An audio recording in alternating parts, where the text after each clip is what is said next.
Howdy folks, Aaron Bibelhauser here with my longtime hero and friend, Sam Bush. We're here to talk about a new single we recorded together A single.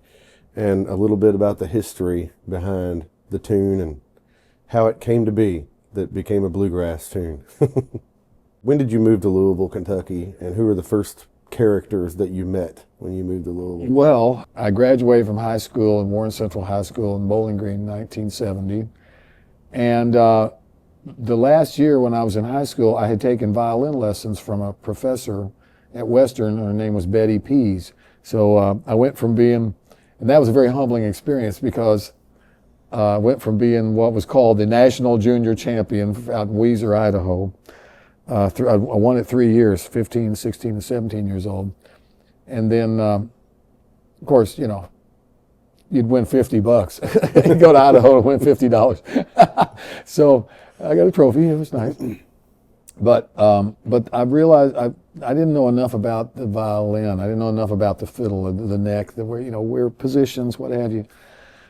So I decided, well, I should take violin lessons from this professor. Well, the first day I got to her house, she said, "So you're the fiddle champion?" I said, "Yes, ma'am." And she said, "Well, play a scale for me." And I didn't know that fiddle players didn't hold the instrument like violin players or the bow or anything. So I played a scale, and I remember thinking in my mind, you know, I'll throw a little vibrato on her here. And she, at the end of the scale, she goes, "Were you trying to vibrate on that?" I said, "Yes, ma'am." She goes, "Yeah, that sounds like a muscle spasm. We're going to have to work on that a lot, a lot." And so that was very humbling to go from being a so-called fiddle champion to a beginning violin student and, you know, book one first, you know, and the most valuable thing she did for me was that she gave, in that year that I took violin lessons from her, she gave me her 10-page freshman rhythm course. And you know, with that, you know, learn how to count time against time, and Okay. you know, you'd have to do this in front of your face as you read the music, so you could see the beat, and learn how to go like to count 3 against 4, to go da da da da da da da da da da. You know, just it was very. I didn't realize what valuable things she was actually teaching. That's the best thing I learned from her. But and then. So she was going to help me get I'd get like a partial string scholarship. Wasn't exactly like an athletic scholarship from Western Kentucky University. So, okay. So I thought, all right, I'll do that. And so I was a busboy at the Holiday Inn in Bowling Green. And it came right after the day where I had all the dishes stacked on a dish cart, about 200 dishes. And I wheeled the corner too fast, and I broke like half of them. And that was like most of my paycheck. I just saw it break. And the next day, two guys from the Bluegrass Alliance came down to tell me that Dan Crary had quit the band on guitar, and did I want to move to Louisville and play guitar with them. It was Ebo Walker, the bass player, and Lonnie Pierce, the fiddler. Now Lonnie, I knew from when I was a kid. I mean, I knew him. I didn't really know Ebo yet, and. Yeah, the second year, well, the first couple of years we went to Weiser, I rode out in a car with Lonnie and another fiddler from Louisville named Bud Meredith, and a guy named Matt Gibson from Cave City who owned the car, and he owned the Mammoth Cave Opry where we used to play square dance. So somehow Bud found out about this fiddle contest in Idaho. So we'd go out there and do that. So I knew Lonnie already. So Lonnie and Ebo invited me to join the band, and it was like after, you know, now I know that I'm going to be a mediocre violin player at best if I ever become that good. And guitar, hell yes, let's go. You know, so I moved up there in no time, and so Dan Crary had left the band already, and Those are some big shoes to fill too. Yeah, and well, I knew Dan. See, I would go up, I would ride the Greyhound up every once in a while and sit in with the Bluegrass Alliance, and at the Red Dog Saloon. And so Dan and I got to know each other a little bit, and I used to watch how he did that. And I've always played guitar. No official time when I actually started, only that I'd sneak in and play my sister's. And if I learned how to untune the B string like she always did, she never could tune a B string, that I wouldn't get caught from playing her guitar. And so I always played guitar, all along somewhat. But at any rate, I knew how his basic approach was, and I wanted to try to play like Dan to honor what he'd done with the band, because when Big Dan was playing in the Bluegrass Alliance and they went to their first festivals, nobody was really playing lead guitar much in the world of bluegrass then. Right. I mean, and we'd all heard the records Clarence White had played on and Doc Watson, but Doc wasn't really in a bluegrass band. Maybe you'd hear the old records Reno played some flat picking on, Right. or George Shuffler with the Stanleys. But Dan Crary is the guy that really kicked lead guitar playing into high gear for in the world of bluegrass in 1969 and 68, 69, and 70. So that was one of the things that when the Bluegrass Alliance started recording their records, that people took notice to, that Dan on the guitar. And his arranging was terrific. I'm pretty sure that first record, there's not one mandolin solo on the whole record, is there? No. Right? I don't think it's so. all guitar, fiddle, banjo driven. Yes, and yeah, so that was a new thing really in the world of bluegrass, and it was Big Dan's guitar playing and Danny Jones lead singing that really made people stand up and take notice of that group. And a sidebar here is that Danny Jones, the lead singer in the Bluegrass Alliance, was the lead singer in the first bluegrass band I was ever in when I was 13 or 14. Small world. They were called the Grayson County Boys. And he went by Dan Jones then. I didn't know if they started calling him Danny to differentiate between the two Dans in the band. Probably. But they called him, in the Grayson County Boys, the mandolin player was the MC, and now let's call on Handsome Dan to come up and sing one. So Handsome Dan is what they called him then. So now, but Crary and Danny Jones left the Bluegrass Alliance around the same time. There was already a fella named Bob Hoban playing the mandolin. Now, Bob later his main instrument was piano. But he was a very good musician, and he played enough mandolin that they'd already gotten him to replace Danny. Maybe Danny left first. So they got me on guitar, and I moved up to Louisville in August of 1970. So you're what, like 17 years old? I was 18. 18. I was 18, and we were playing 4 or 5 nights a week at the Red Dog Saloon. And the very first weekend I came up, there was a guy, a singer-songwriter, sharing the evening with the Bluegrass Alliance. I wouldn't call it opening, but we, Sharing the bill? just take turns playing. I mean, while we were on break, we'd listen to him. We noticed he's a songwriter, and he had some really good songs. His name was Steve Goodman. Oh, wow. It was Steve Goodman. It was Stevie. That's where we met Steve. And he sang the City of New Orleans that night. I heard it the first night I ever played with the Bluegrass Alliance. And I went, who is this guy? He's from Chicago. And so Goodman, we met him. And we went, I'm trying to think of characters I would have met in Louisville. Roy and Becky Gentry, Roy and Beck. Oh, yeah. The Fall City Ramblers. Jim Webb. But that very first weekend, Harry Bickle. You're bringing up long before I met Harry Sparks. You're bringing up a lot of names that are sort of pillars of what I consider to be the foundation of bluegrass and within community and art. There was also a 3-piece folk band called the Cumberlands. Oh yeah, Harold Tom, Betty Tom, and Jim Smoke. And as a matter of fact, it was later that year.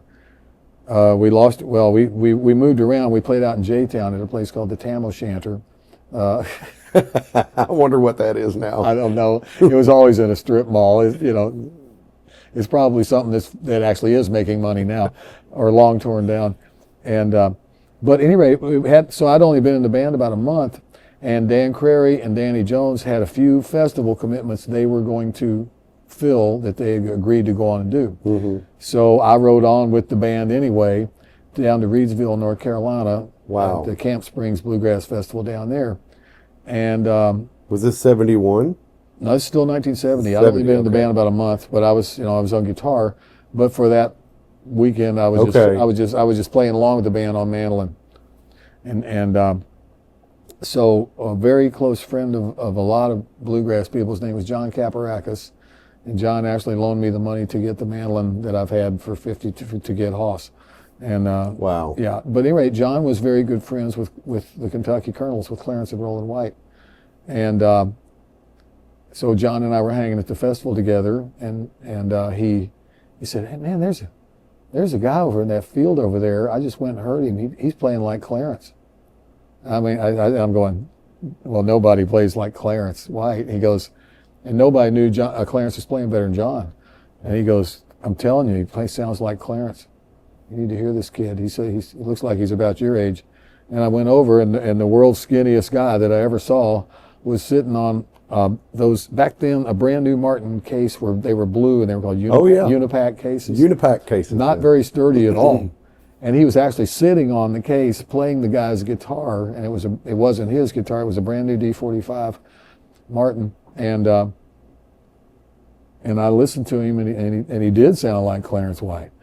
And his name was Tony Rice. And so we introduced ourselves to each other, and he said, "Well, I saw you playing up there with the Bluegrass Alliance."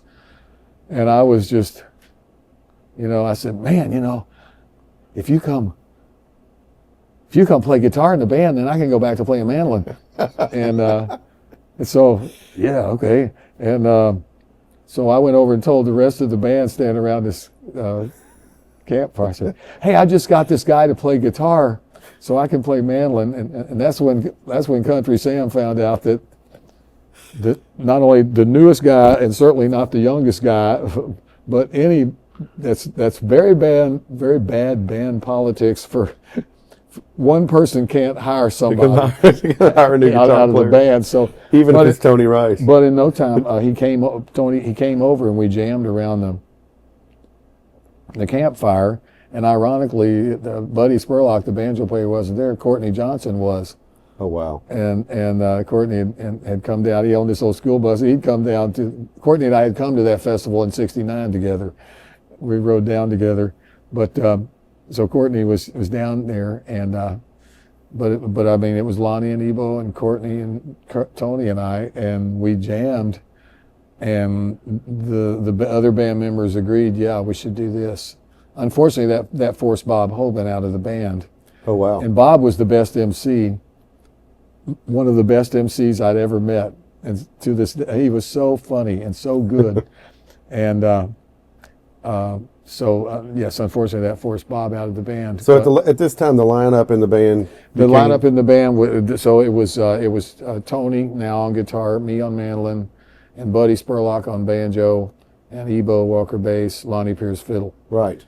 But the Bluegrass Alliance had already recorded their second album with Dan and Danny that was just coming out, and the guys were leaving the band.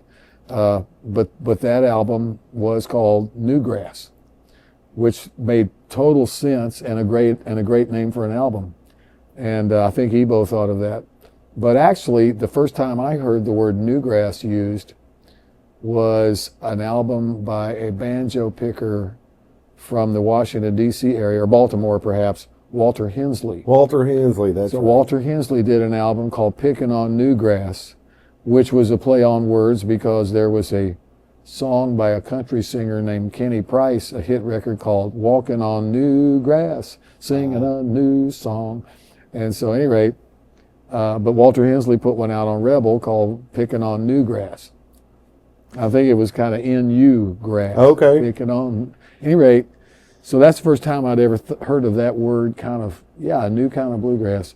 But I'd always heard, I think Crary said that Ebo came up with the title Newgrass for their second album. I think it says something to that effect on the back of one of those albums. They talk about Ebo coming up with the word Newgrass somehow. Yeah. It was really a cool album cover. I remember getting a copy of that. Actually, Danny Jones had given me a copy of the Yellow album and the Newgrass album. And the front of it is really cool. It's got like this, it looks like a little pack of grass seed or something, and it's got all the guys in freshly plowed earth. Caricatures of the guys or cartoons of the guys. It's really cool. And so that it's too bad that group had to not, those five, they had a really great thing going, really great sound.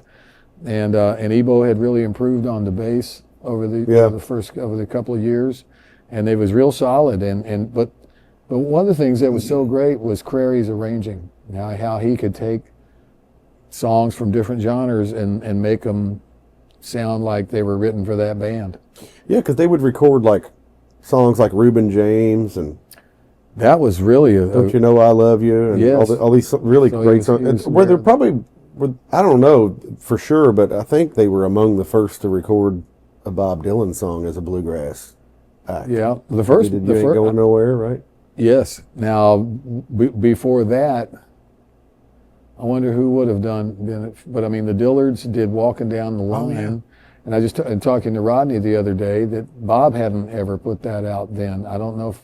I guess they probably heard it in a club somewhere. No, Rodney told me Bob had sat down and just sang some songs for Rodney's tape recorder. Wow. And that was one of them, apparently. What a story. But yeah, the Dillards did Walking Down the Line. But of course now, I wonder which would have come out first, because in Flatt and Scruggs' latter days, right, they did a bunch of the Nashville producer. I think Bob Johnston was, and somebody must have told him, "Hey, Lester Earl, the kids are digging these songs, and there would be a full set of drums playing on them. I think it was Kenny Buttrey, and it was. You haven't lived till you've heard Lester Flatt sing Like a Rolling Stone. It's so great. Old jangle jangle morning. How does to be on your own, no direction, just like a rolling stone, and it'd go to a little guitar lick, and I think that was one of Randy Scruggs' first sessions ever on lead guitar. So somewhere Dillards, Flatt and Scruggs, but Dan made. Life was in the middle of all that at the time. Dan made "You Ain't Going Nowhere," a really great bluegrass kind of tune, and when every once in a while, me and my band will play "You Ain't Going Nowhere," and we still do it like that. I still try to sing it like Danny Jones. I feel really lucky to be from Louisville when I sort of came of age of starting to pick and sing and get out there. Danny Jones was still in the scene, playing weekly standing gigs at different places in town, and hearing names like Dan Crary and Buddy Spurlock and all those names were a big deal to me because of the geography of where I grew up. But I mean, do you feel like this is a little bit of a hidden, still well kept secret part of bluegrass history, or in a way? Just in a way it is. I mean, but that was really, it kind of revolved around what the Bluegrass Alliance was doing, and there were a few bluegrass bands around Louisville, but really it was like Louisville was in 1970 when I moved there. It was just a really great scene of music going on. There was the clubs on Washington Street. That's the first place I heard. We would play, and then on our break we played at the Red Dog Saloon, and then down the street at 100 West Washington, there was a band called Dusty playing, featuring a young blonde-headed guitar player, songwriter, singer, Tim Krekel. John Owen on the bass. I think Steve Szymanski was the drummer's name. And but God, they were good. And me and Tony would go down and listen to them on the break. Wow. And that was the only electric guitar player I ever heard Tony, besides Clarence White. And Tim knew how to do some of those steel licks like Clarence on electric guitar. And that was the only guitar player I ever heard Tony say electric player that he liked besides Clarence. or like George Benson, he loved the jazz style, but Tony wasn't a fan of rock and roll guitar, but he loved Tim Krekel. I think part of the reason is because Tim Krekel has such good rhythm. He was a good player too. Really great player. He was still around a bunch when I was coming up and learning to pick. He was very well known. I think from my point of view, it was because he had played with Jimmy Buffett in the touring band, and in the studio too. But we made friends with Tim, and I'll never forget the day Tim invited me over to his house. He said we were going to listen to records, and Tim he pulls out this brown album jacket. He goes, you're going to learn about the band today. Tim put on that Brown album by the band, and it was just like, you know, I didn't know those. So Tim's as responsible as anybody else in this sort of story of mashing up all these. And then there was my friend Barry Stevens. They had a band called the Misnomer Blues Kings that became Terraplane. And it was Tim. I mean, it was Barry Stevens. But anyway, it was the band that became Another Mule. Oh yeah. Some of them were in Another Mule, and Monkey on bass, and Kim Ritchie and Barry Stevens, Michael Murphy on sax. Oh yeah.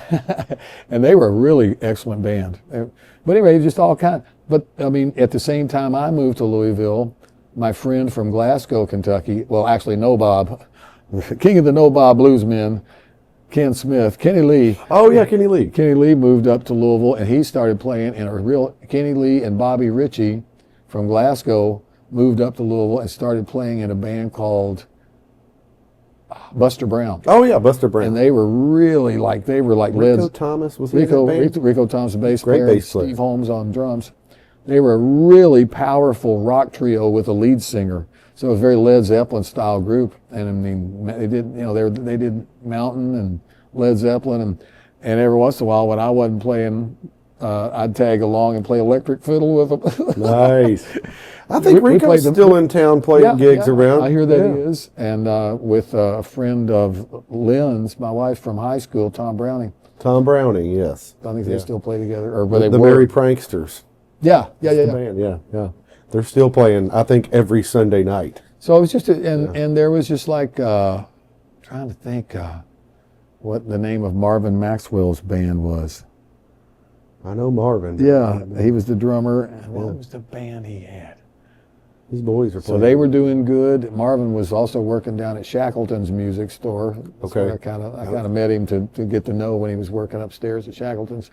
Yeah, Durloff's and Shackleton's were the two excellent music stores at the time. Okay. So at any rate, I digress. But it was, when I moved to Louisville, it was just like I was afraid to go to sleep because I might miss something musically happening. There was so much good music going on all around town. NRBQ was kind of a local Louisville band. So sort of. Steve Ferguson was still on guitar with them. So you joined the Alliance in '70, right? And you're playing. You kind of stepped into this role of being the mandolin player after a short detour as a guitar player, so but then started playing the mandolin and singing all of Danny Jones's lead singing off of the record. I was trying to sing like Danny, He was sort of hero status to me too. Well, yeah, and again, he was he was my old friend from when he was already grown, and I was just 13 or 14 as the kid fiddler in the Grayson County Boys. So I don't know if Danny was from around Grayson County. I think he was. So. And Litchfield maybe. But when I'd hear him, I would try to sing like Danny, especially when stepping into that band and singing those songs. So I had already been singing "You Ain't Going Nowhere," and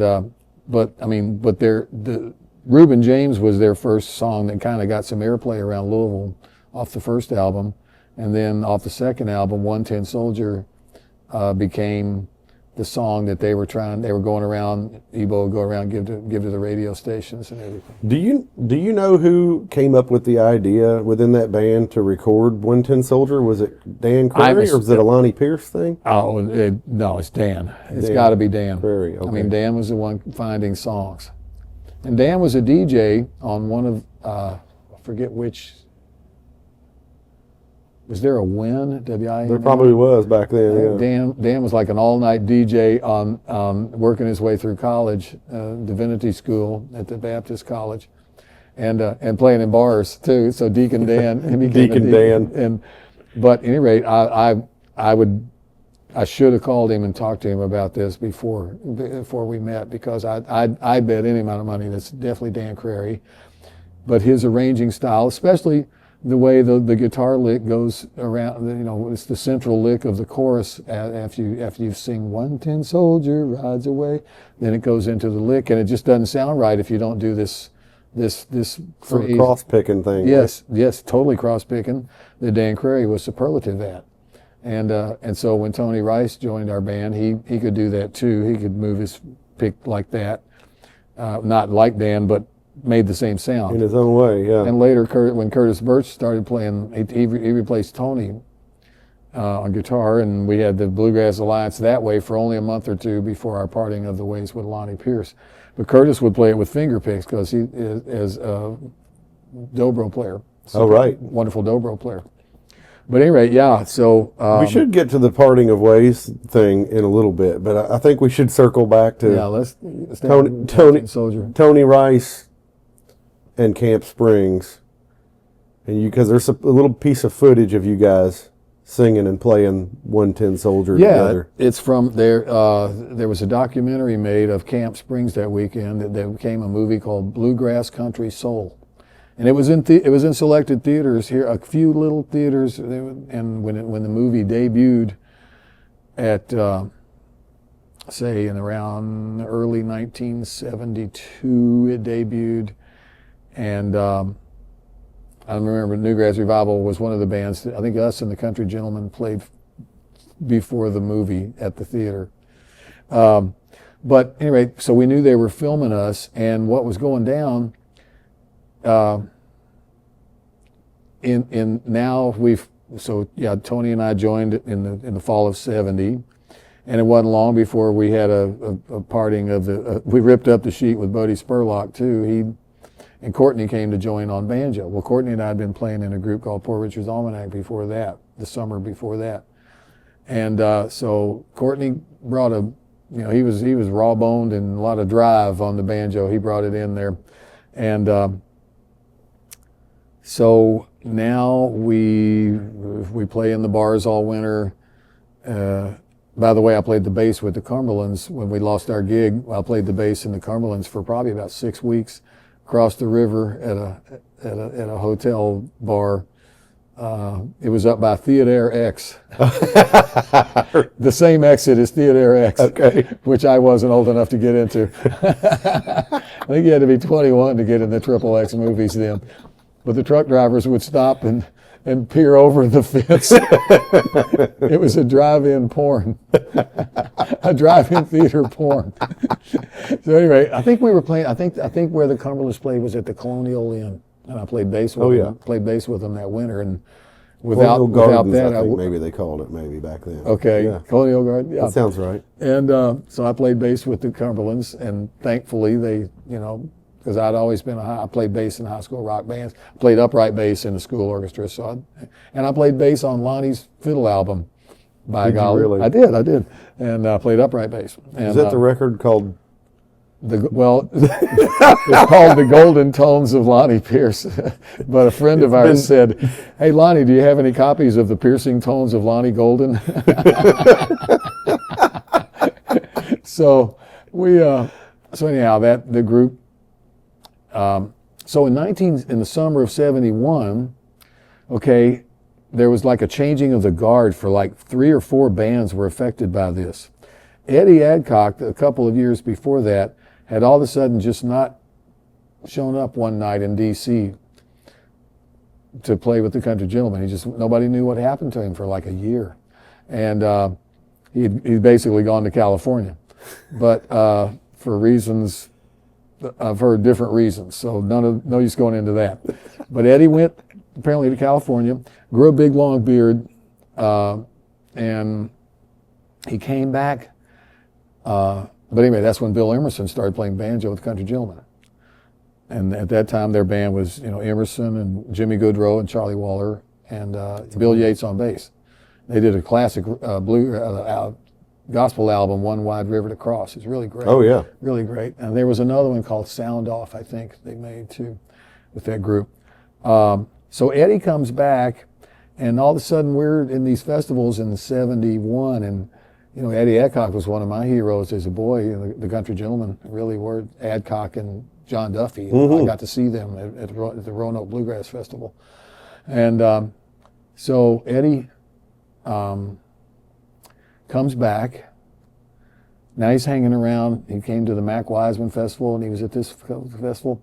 And he and Jimmy start talking and realize they wanted to play together again. Jimmy Goodrow on mandolin, wonderful mandolin player, great singer. So Jimmy and Eddie were going to start a band. Well, the first person they contacted about playing guitar with them was Tony, who was playing with us. So Tony tells us all that he's thinking about joining this band with Jimmy Goodrow and Eddie Adcock. Well, I mean, I couldn't blame him because, they were all heroes to us, those guys. But we didn't like it, that he was going to leave. Of course. Play. So he actually had a couple of practices with them. They rehearsed it a little bit. And the bass player that started playing with him was from the first hippie bluegrass band I ever saw from North Carolina, the New Deal String Band. The New Deal String. Quail. Excuse me, Quail was his name, Robert White Quail. I still keep in touch with Quail. And at any rate, Quail joined their band on electric bass, and they'd had some practices. Okay, so because Jimmy is leaving the Country Gentlemen get the guy who'd been playing guitar with J.D. Crowe named Doyle Lawson. So Doyle leaves Crowe to join the Gentlemen on mandolin, which he'd rather be playing. Okay, now the guitar chair is open, and Crowe contacts Tony, not knowing he'd been practicing with Jimmy and Eddie. So Tony basically just left Jimmy and Eddie, left that idea and went on with Crowe. Wow. And because his brother Larry was on mandolin, and J.D. Crowe, I mean, we'd go up and hear Crowe every weekend we'd go hear them on Monday nights, and Tony would stay with Larry, his brother. So the brothers were very close, and so Tony went on with J.D. All in the same weekend. Well, this is all coming, but he'd now he'd said he would play with J.D. And leaving Jimmy and Eddie with no guitar player, and Wendy Thatcher was Eddie's girlfriend and very good singer and a good rhythm player, but nobody could play lead like Tony. And so in fact, so that's the second generation started with Wendy for a number of years, right? So Tony had gone on with Crowe, Doyle went with the Gentlemen, and Jimmy had gone on with Eddie and start that group, which was starting up. Wow. They weren't going yet. So that weekend, we were like, Tony had told us, well, I'm already gone. I'm going to be playing with Crowe. We said, no, you're not. I mean, maybe you are, but you're going to play with us too. and when he talked to Crowe about it, and Crowe told him, yes, sir, you got to fulfill your commitment with the band, and we're both there. And like, yeah, you can play with them. You should. You need to fulfill your commitment. And so I urge you to check out the movie Bluegrass Country Soul. I've watched it. Because when Tony's playing with us, it looks like he's standing on, a box of tacks without shoes on. It's like he didn't want to be there. But he filled his commitment. And I think the song 110 Soldier, that we did 110 Soldier, and that was, again, that was the Bluegrass Alliance's song that we were doing that summer, and everybody was taking notice of it, even though we weren't the ones that recorded it. We weren't the band that recorded it. But people were really taking notice of that song, so that's the one they used in the movie. And then elsewhere in the movie is Tony playing with Crowe, doing like Train 45, and man, Tony is literally bouncing up and down on his heels with a big smile on his face playing with Crowe, because that is who he wanted to play with Crowe and Larry. And went on to make some pretty historic recordings. Absolutely. Within the next few years there. Absolutely. And but I loved Larry Rice's playing and singing, and that was pretty unique with the Rice brothers. I should say that recording, that film, watching you and Tony Rice and Lonnie Pierce and all the guys in that version of the Alliance was a bit impactful moment for my sort of coming of age, because I'd already heard the record of Danny Jones singing it, which was a big deal to me, but it became a lot bigger deal when I saw like hero status, relevant sort of contemporary people that weren't just geographical pillars of my little community, people that were really relevant, you and Tony Rice specifically, singing that song up there. And it made me think, that's actually what brings us to now, is like, it made me think, well, Sam Bush never recorded that song as far as I know. No. Until now. That was the Alliance. And here we are today. That was the Alliance's song. And I have done it a few times on stage with my band, and you know, I can call it anytime. We know it. But I think that was the last song we played with Tony. I mean, I think that was the last probably song, the last time you were in a band song with in him. our set. Yeah. Well, I went on to do other things with Tony, you know, Lots. with Tony, live shows. He'd use me on his records. He never wanted to play our rock and roll bluegrass like Newgrass Revival. He didn't. At least that's what he said. All he ever did was make fun of us. But but yeah. So when you asked me if I wanted to sing that song, I did. And I mean, because I have sung it because back then, I'm not sure my voice had even changed yet. It's pretty cool. It was pretty high pitch. I don't have that high pitch to my voice that I had in the movie. Well, I think we sang it the same key though. Yeah. Oh no. Well, yeah. It wasn't a high song, but I'm just talking about the timbre of your voice. Oh yeah. Yeah. Yeah. Well, my brother and I had been singing that song for a while. Like, I don't know, maybe 10 years. That's not a while. That's not that long in the grand scheme of things when you zoom out. But for about 10 or 15 years, we've been singing that song together. It's just been such an honor to like try to connect all these dots between the origins of Louisville bluegrass and Newgrass and you guys, and just connecting all those dots to the modern day. So it's a big honor for us to be able to share that experience with you, a little bit of that experience with you. I'm honored to sing on it because, I mean, I think you kept the essence of what's good about the Bluegrass Alliance arrangement, but also made some new twists on Tried to paint a little different picture, but like, yeah, there, like you said, that guitar lick, and I'm sure I probably played it somewhere. I've got to do that. Bastardized some version of it between Crary and Tony's versions, but and I'll bet without the finesse of either one of those. I'd go out on a limb and be willing to bet that it was Dan's idea for the mandolin part to do, what is that, the girl I left behind me as the kickoff and the outro, as the intro and the outro. I feel like the original cast, like the rock version of that song, they don't do A Girl Left Behind Me, but they do kind of a march. There's like a flute. A flute and a drum. Da, da, da, da, da, da. It's like it's a flute and a drum thing, so it's definitely a throwback to that sort of, because it essentially is a. Because, and I would be curious to know, and I don't know the answer to this, if Dan heard that song before. He must have heard that song before it was in the movie Billy Jack. Wow. Yeah. I mean, that would have been. It's the main theme song to Billy Jack. Right. Because I think that's what popularized the song, I think. Yes, and that was that done? I think that was done for that movie. It was done by a group called the original cast. Okay. And then Coven did. Coven did it. So I wondered if Coven did it for the movie or the original cast. I think the original cast was the one in the movie. I looked it up and like check this out. Have you checked out?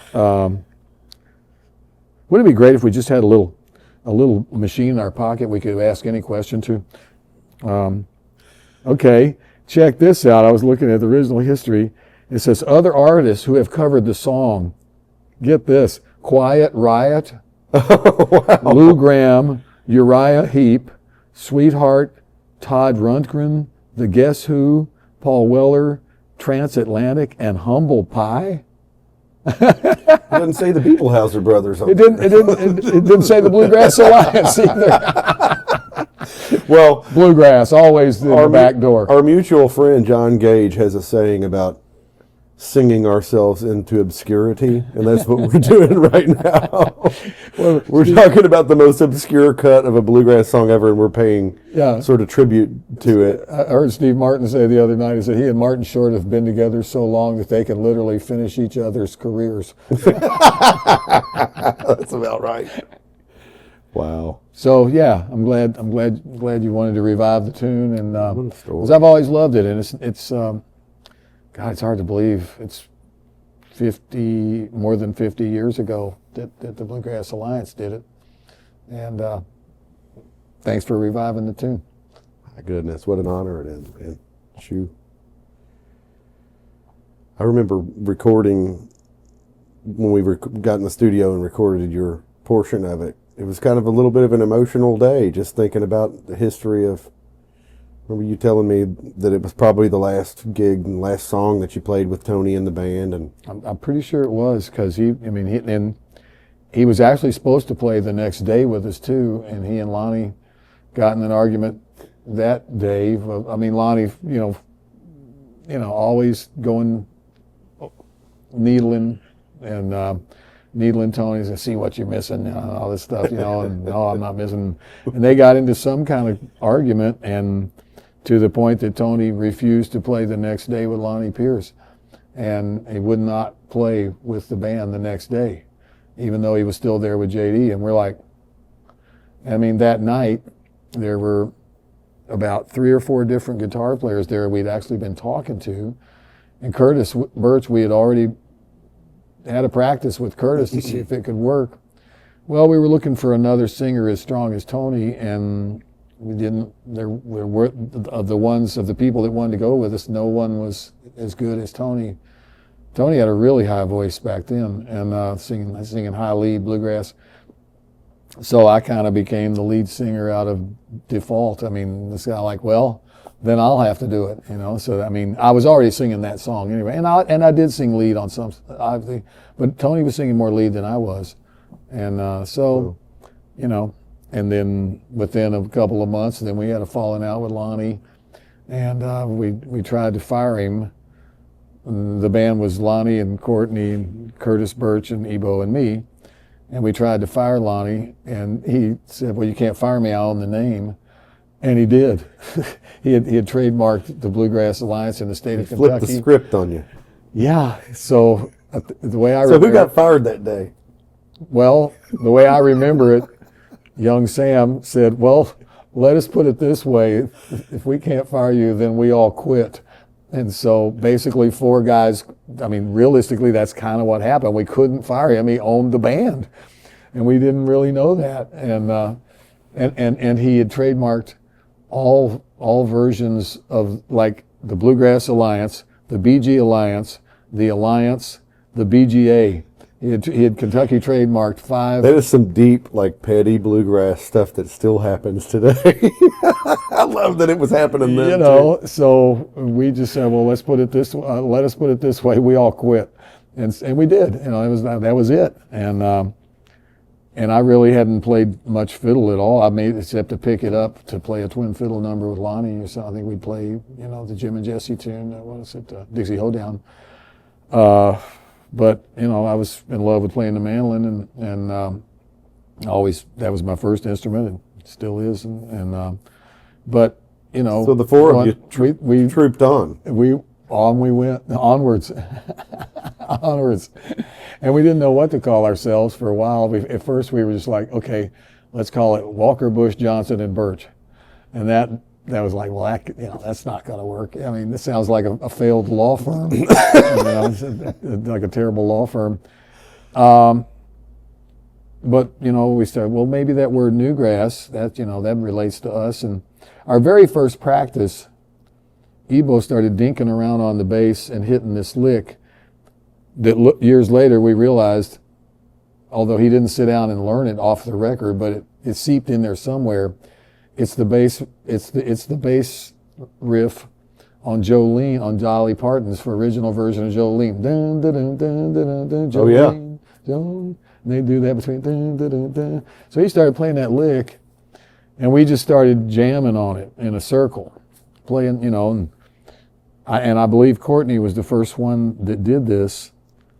That we were playing that lick, playing it, and we all knew the fiddle tune by Vassar Clements, Lonesome Fiddle Blues, and all of a sudden Courtney just went into that melody, and we just followed him. And then when after he played the melody, then we go back to the lick, dun, dun, dun, dun, and then I think that was the first tune we played after the first practice we had after parting of the ways. After the mutiny.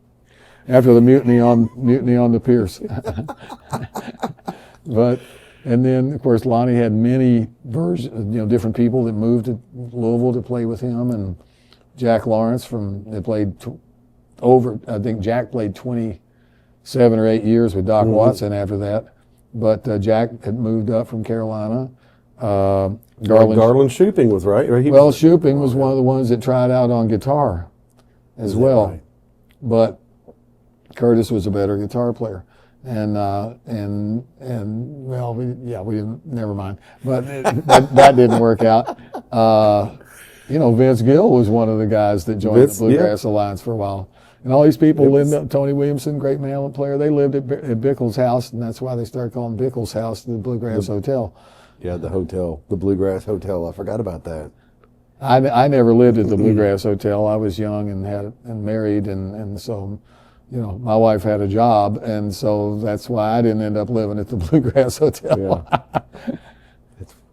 It's really funny. No, I was just friends with Harry Bickle. But he went on to carry that trademark name around for quite a while you guys were doing your thing too. Yeah, oh yeah. I mean, it was a different thing, and that was fine. Cool. And we went on to have our own hippie bluegrass. Well, I think it's a really incredible, little slice of, little cross section of history in a way to connect all those dots between the Bluegrass Alliance and the dawn of the Newgrass revival. Or the arrival of the Newgrass. And Hartford. We got John Hartford to write a poem for the back of our record, and we met. By the way, when we were still in the Bluegrass Alliance, the summer of '71, Bill Monroe invited us to play at Bean Blossom. So the perception is that Monroe didn't like new music or what. I don't think that was true, and he invited us, and he wanted us because we played different. Encouraged us to, be yourselves. And I remember him taking us up to the barn, showing us his mules, and, he was really nice to us. As a matter of fact, he said, I've got a song, be good for you boys. And he basically gave us Body and Soul. Oh, wow. And we worked up Body and Soul when Tony was still in the Bluegrass Alliance. So that version on the first Newgrass record is really knock your socks off. It's cool. Matter of fact, I'm going to work that back up with my band. I got my slide mandolin back up and running. It was in disrepair for a while. But at Bean Blossom that weekend, we did really great. But one of the greatest things for me was that weekend I met Tex Logan. I really loved Tex, and we went on to play a lot of music with Tex Logan, the fiddler, and that. But the most important thing that happened that weekend was that John Hartford and the Aeroplane Band were there too. So Monroe got them. Wow. They were really hippified, and Hartford was in his hippiest period, and him and Blake were with Tut Taylor. And you got on stage and with Ambassador. them? No, we didn't. You didn't. We didn't play on stage, but Ambassador, neat as a pin, bandline slacks, and patent leather shoes. The Vassar, what a crew those four guys were. They didn't carry a bass on the road. They never did. Really? Nope. And because Norman Blake's rhythm was so damn strong, you didn't even miss it. And but at any rate, the set they played that night, I remember it. It was so great. And after their set, we met Hartford, or maybe we met him in the afternoon. And John had been a big hero to me. I had every John Hartford record at that point, had them all. Aeroplane wasn't out yet. Iron Mountain Depot was his last one before Aeroplane on RCA. And all the RCA records his early records were all cut here in Nashville. And we ended up in a massive jam session around a campfire that lasted for, about 3 hours. At Bean Blossom. At Bean Blossom. Tony was in it, and Hartford and Vassar and Tut.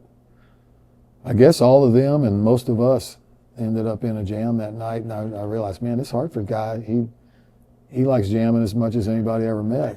and I never met anybody that loved jamming more than John. Wow. What a story. How did that feel like? Was it a surprise to you to have Monroe ask you to perform at that festival, or was it a point of validation? Did it feel good? I mean, it couldn't feel bad.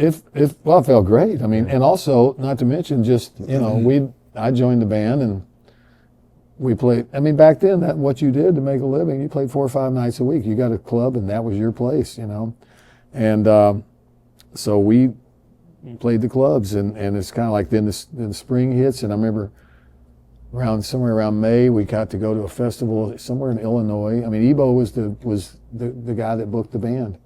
So I was, I didn't know anything about that, didn't pay any attention. All I knew was they told me where we were going to go play. And I was happy as a clam. And was one of the happiest times of my life. And Wow. but yeah, we're going to go to Bean Blossom, play up there. Now I've been going to Bean Blossom since before it was a festival. We from Bowling Green would make pilgrimages up to go to Bill Monroe's Sunday jamboree at Bill Monroe's Park Wow. at Bean Blossom. So what the barn was, there would be performances, and Monroe would play in the afternoon, a matinee, and then at 7 p.m. they would do the evening show. So we'd watch the matinee and go down the road and eat at a restaurant, come back up and watch the evening. Wow. So before the matinees, when and this was when Peter Rowan was the guitar player in the band.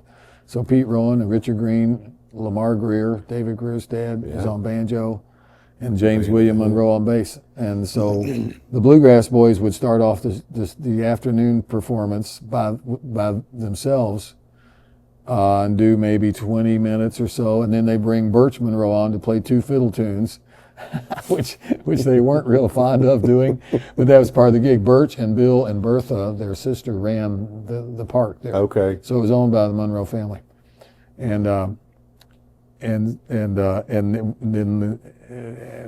we'd go up there in a couple of years in a row. And when we knew Bill Monroe was playing on Sunday afternoon, he didn't play there every Sunday afternoon, but he did many times. And so that's how I met Pete Rowan, was going to Bean Blossom. And so now the band later would include Richard Green on fiddle.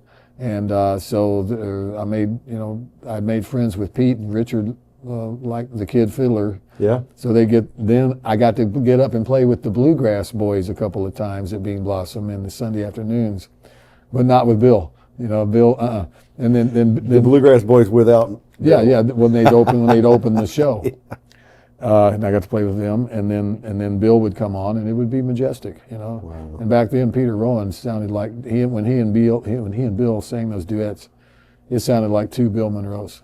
He was so close. Wow. He sounded so much like Bill. It was just awesome. Unreal. Yeah. So it was a great thing to get to be around. And Bill remembered me. And then a sidebar. Now, the band Peter had gone on. Richard Green had left. Now the band was Byron Berline on fiddle, who I had met as a kid in Weiser, Idaho. And Byron was always very good to me, a pen pal. He'd write me letters and, encourage me and tell me things to learn. And I always loved his fiddle playing. His fiddle tone was so wider than everything Mississippi Byron River. played. He had the gift of he could pick up any fiddle and make it sound wonderful, which really benefited him later as a guy that owned a fiddle shop and sold fiddles. And so I just remember one Sunday afternoon after they had played. Now the band was Roland White replaced Peter on guitar with Bill, and Standing on a Coke crate, probably. Yeah. Getting up tall enough. yeah, yeah, but it was Bill, James on bass, Roland on guitar, Byron Berline on fiddle, and Vic Jordan on banjo. Oh, wow. That was a hell of a band. Good picking there. That was the band that recorded Train 45 heading south. Yes, sir. That was really great. And so Roland had the first mandolin I'd ever seen made by Randy Wood. And it was like this great sounding, and it looked like an old Lloyd Lohr mandolin. And no, this is made by Randy Wood. So Roland let me play it, and we got in a jam session with Byron and Roland on guitar, and Byron and I was playing mandolin. And Bill, I didn't know, he only knew me as the kid fiddler. So I'd been playing mandolin for about a while. Bill was standing there listening. I was kind of like behind me. I didn't know he was back there. And now it was actually time. You could see it was becoming about dusk and about time for their evening show. And Bill comes up and got kind of surprised me. Boys, let's get ready now. We got to get on stage. And Bill looked at me and he looked down at that mandolin and he looked at me and he goes, "Now I want you to stay on that fiddle." He said, we ain't got enough good young fiddlers coming up now. I want you to stay on that fiddle. And I remember thinking in my brain, I'm a mandolin playing son of a gun, by God. I'm playing mandolin for me. I'm a mandolin player now. And I'd never played a mandolin hardly ever that good before. Roland was a generous guy. let me play his mandolin. That's really cool. Yeah. So, but anyway, that's but that Bean Blossom in '71, where it was us and Tony and 110 Soldier, was kind of like the big song of that festival that weekend. And then Hartford and them played, and there wasn't any one song. It was just like, for me as an audience member watching Hartford and Vassar and Norman and Tut, it was just really majestic. I think it's really cool that when you told this story about Lonesome Fiddle Blues kind of being the first tune that you guys worked up as Newgrass Revival. But it's kind of sort of this misnomer, maybe not a misnomer, but it's a big part of Newgrass was like integrating these like popular tunes like Great Balls of Fire and songs like 110 Soldier into the bluegrass sort of. Now, Great Balls of Fire, I have to give credit to John Hartford. Oh, really? First making that bluegrass, because on the Glenn Campbell Good Time Hour, John was on there with Glenn, and they would have a picking segment in the middle with John and Glenn and a bass player. I think that was all. Unreal. And I had a recording jack. I had a TV in my room, and the recording jack, I didn't buy records. I just taped off TV.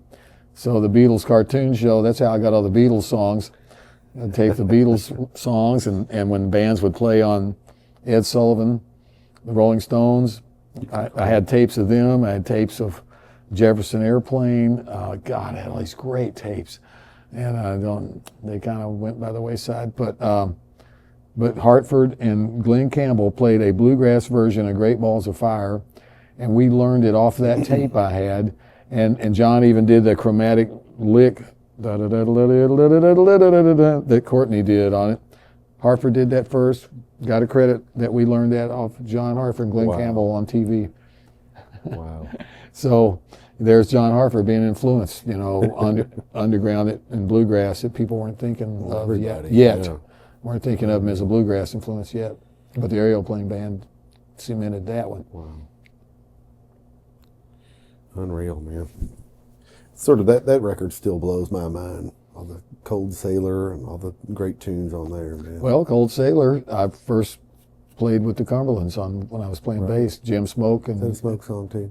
Jim and Steve Bryan. So Steve was a songwriter. He became a songwriter. He was a guy that wrote poetry, and he wrote some songs by himself, but it was really with other people that his lyrics took shape. So Steve and Jim wrote This Heart of Mine and Cold Sailor, and I played those with the Cumberlands, and I brought those to Newgrass Revival. Wow. I'm sure Harold would tell you he got it from me. The first time I met Hank Williams Sr. I've heard that. I was working at a radio station. He said, "This is a C. This is a C chord." So he claimed Hank Williams showed him his first C chord. That's funny. Harold was always good to me.